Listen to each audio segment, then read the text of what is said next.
ओ भाग्यवान, जल्दी करो, मुझे पानी ला कर दो। कोमल चिड़िया रसोई से पानी लाकर अपने पति को देती है। पति जी, ये लीजिए पानी। क्या हुआ, आज आप बहुत परेशान लग रहे हैं। क्या करूं, मुझे कुछ भी समझ नहीं आता। मैं अपने खेतों में इतनी मेहनत करता हूं, उसके बाद भी फसल अच्छे से नहीं होती, और जो भी होती है वो बहुत कम दाम में बिकती है। पता नहीं ये ऊपर वाला हमारी कौन सी परीक्षा ले रहा है। कोमल, अब तो बैल के चारे के लिए भी मेरे पास पैसे नहीं हैं। कोई बात नहीं जी, आप चिंता मत कीजिए। मैं रोज जंगल से हरी हरी घास काट कर ले आया करूंगी। ये बेचारा बैल हमारे कितने काम आता है, हम इसके लिए इतना तो कर सकते हैं। उस दिन से कोमल चिड़िया जंगल में जाती है और घास काट कर लाती है और वो अपने बैल को खिलाती है। एक दिन कोमल चिड़िया की तबीयत बहुत खराब हो जाती है। आज तो बिल्कुल उठने की हिम्मत नहीं है। क्या करूं? अगर घास नहीं लाई तो बैल बेचारा भूखा रह जाएगा। उठती हूँ और थोड़ी हिम्मत करके घास काट कर ले आती हूँ। फिर कोमल चिड़िया घास लेने के लिए जंगल में चली जाती है। वो धीरे धीरे करके ढेर सारी घास काट लेती है। अब मैं घर जाती हूँ। कोमल चिड़िया घास लेकर घर जाने ही वाली थी कि तभी उसके सामने एक घायल बैल आ जाता है। अरे अरे बैल जी, आप इस जंगल में क्या कर रहे हैं? ये क्या, इस बैल को तो बहुत चोट लगी है। लगता है किसी ने भगाने के लिए इसे जोर से मारा है। फिर कोमल चिड़िया पास की झाड़ियों से एक जड़ी बूटी का पौधा लेकर आती है। बैल जी, आप चिंता नहीं कीजिए, मैं इस बूटी का रस निकालकर आपके घाव पर लगा देती हूँ, उससे आपको आराम मिल जाएगा। जैसे ही चिड़िया घाव पर दवाई लगाने लगती है तो बैल चिड़िया की कटी हुई घास खाने लगता है। बैल जी, लगता है आज ये घास आपके लिए ही काटी जा रही थी। अब ये घास खा लो, अभी कुछ समय है, मैं और जाकर काट लेती हूँ, नहीं तो मेरा बैल भूखा रह जाएगा। कोमल चिड़िया फिर से घास काटने लगती है। तभी उसे चक्कर आ जाते हैं और वो बेहोश होकर वहीं पर गिर जाती है। थोड़ी देर बाद जब चिड़िया की आंख खुलती है तो उसके सामने वही बैल खड़ा हुआ था। चिड़िया, तुम ठीक हो ना? क्या हुआ है तुम्हें?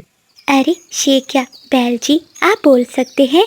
तुम्हें मुझसे डरने की कोई जरूरत नहीं है। मैं तुम्हें कोई नुकसान नहीं पहुंचाऊंगा, बल्कि मैं तुम्हारी मदद कर सकता हूँ। बैल जी, आप भला मेरी क्या मदद कर सकते हैं? मेरे पास एक बैल है, हम उसी का पेट पाल ले, यही हमारे लिए काफी है। चिड़िया, मैं कोई साधारण बैल नहीं हूँ, बल्कि एक जादुई बैल हूँ। तुम चलो मेरे साथ, मैं तुम्हारे सारे दुख दूर कर दूंगा। कोमल चिड़िया उड़ने की कोशिश करती है मगर उसे उड़ा नहीं जा रहा था।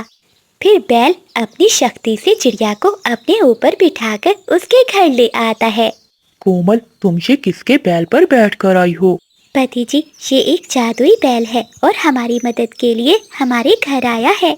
कैसी मदद? हमारे पास एक बैल तो है, उसका पेट हमसे भरा नहीं जाता। भला हम इस बैल को चारा कहाँ से ला कर देंगे? आप चिंता नहीं करो, बस एक बार मुझे अपने खेत में ले जाओ। अरे ये क्या, ये बैल तो बोल रहा है। पति जी, इतना ना डरिए, एक बार इसे खेत में लेकर जाते हैं, आखिर देखें तो ये हमें क्या चमत्कार दिखाने वाला है। फिर कोमल चिड़िया और बंटी चिड़ा उस बैल को अपने खेत में ले जाते हैं। वो बैल चिड़िया के खेत में जहाँ जहाँ चलता है वहाँ से सोना निकलने लगता है। ये क्या पति जी, ये तो चमत्कार है। हाँ कोमल, ये सच में चमत्कार है। लगता है ऊपर वाले ने ये बैल हमारे लिए भेजा है।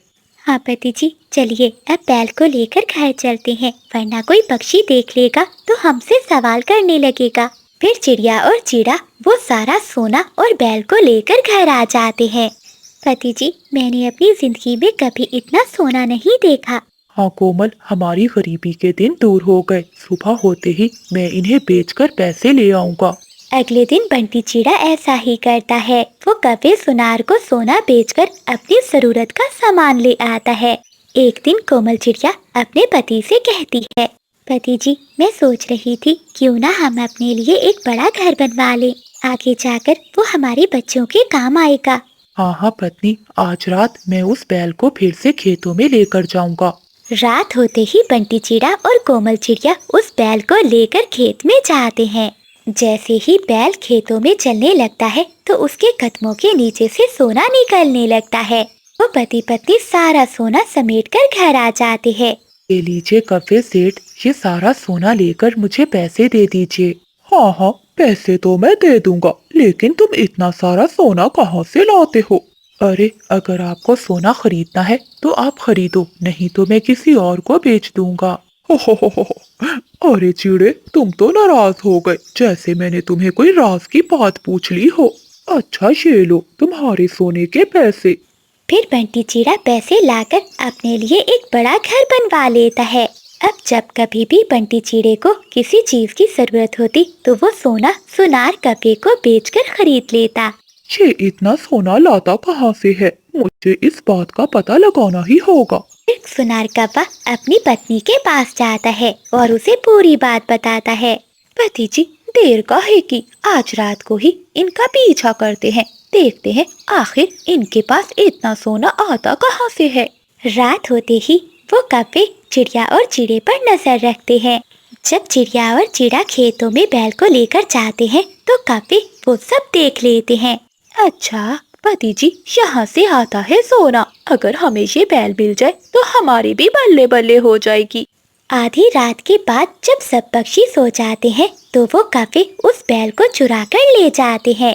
चल बे बैल, उस चिड़े को बहुत अमीर कर दिया है, अब हम पति पत्नी को भी अमीर कर दे। चले जाओ तुम यहाँ से, वरना मैं तुम्हें बहुत मारूंगा। पति जी, ये बैल तो बोल सकता है। हाँ, मैं बोल भी सकता हूँ और मार भी सकता हूँ। तभी आवाज सुनकर बंटी चिड़ा वहाँ आता है। छोड़ दो मेरे बैल को, तुमने मेरे बैल को क्यों बांध दिया है? पति जी, ये बैल तो हमें कुछ नहीं दे रहा, क्यों ना हम इस चिड़े से ही निकल पाए। चल बे चिड़े, तेरे पास जो भी है सब निकाल बाहर, मैं तुम्हें कुछ भी नहीं दूंगा। तभी बादल कपे को बहुत गुस्सा आता है और वो पति पत्नी मिलकर चिड़े को मारने लगते हैं। ये देखकर बैल को बहुत गुस्सा आता है और वो पीछे से आकर कपा कपी को उठाकर दूर फेंकता है। हाय रे पति जी, मेरी कमर टूट गई। हाँ बिजली, मुझसे भी नहीं उठा जा रहा, कैसा बैल है ये? चलो चलो, यहाँ से भागने में ही भलाई है। ऐसा कहते हुए वो कपे वहाँ से भाग जाते हैं।